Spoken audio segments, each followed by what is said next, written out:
नमस्कार मंडळी, स्वागत आहे तुमचं सगळ्यांचं आपल्या लाडक्या युट्यूब चॅनलमध्ये। व्हिडिओ व्हिडिओ लाईक करा आणि चॅनलला सबस्क्राईब करून सोबतचं बेल नोटिफिकेशन ऑन करा आणि हा व्हिडिओ शेवटपर्यंत नक्की पहा आणि या व्हिडिओला हाईप करायला अजिबात पण विसरू नका।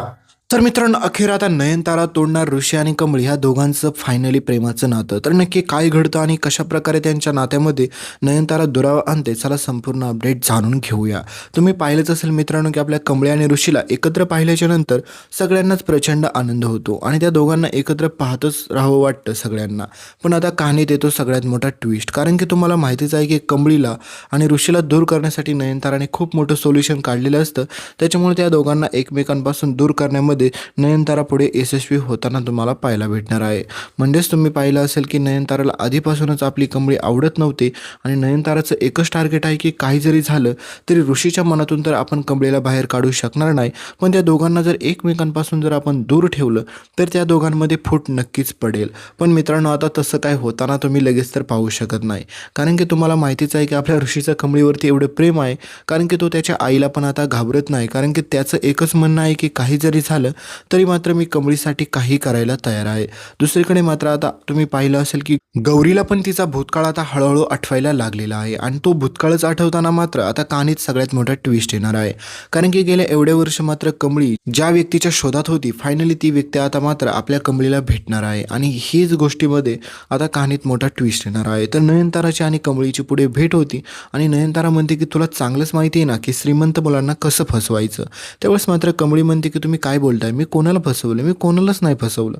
दुसरीकडे मात्र कमळीला आधीपासूनच माहीत असतं की ऋषी सरांना तिने खूप वेळा प्रयत्न केलेला असतो सांगायचा की नयनतारा मॅडमला हे काहीच आवडणार नाही, आपण दोघं एकत्र असतो ते, पण ऋषी मात्र कोणतीही गोष्ट ऐकायला तयार नसतो।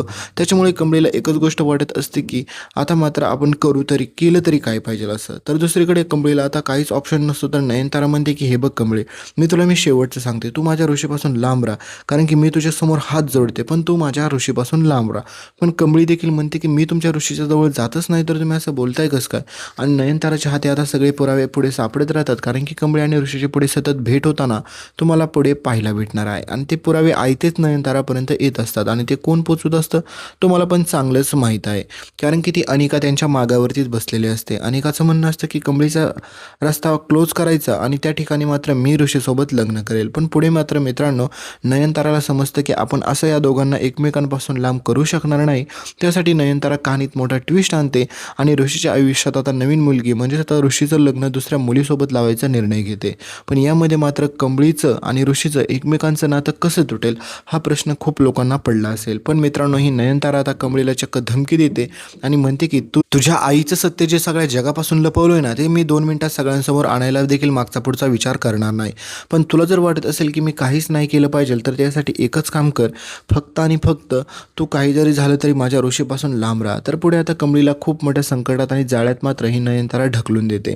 पण बिचारा ऋषीला कल्पना पण नसते की असं कमळी माझ्यासोबत का वागते, कारण की कमळी आता पुढे तुम्ही पाहाल की ऋषी सरांना भेटायला नकार देते, त्यांच्यासोबत जायला नकार देते, म्हणजे सगळ्याच गोष्टीला नकार देते। मग त्यावेळेस मात्र आता ऋषी पण टेन्शनमध्ये येत असतो। तर दुसरीकडे मात्र नयनताराला वाटतं की तिचा प्लॅन वर्कआउट झाला, पण ज्यावेळेस मात्र ऋषीला हे सत्य समजेल की हे सगळं आईनेच करायला लावलं होतं कमळीला, तर त्यावेळेस मात्र ऋषीला कसला राग येईल प्रचंड आणि त्याच्यानंतर मग मात्र नयनतारासोबत काय होईल हे तुम्हाला पण चांगलंच माहीत आहे।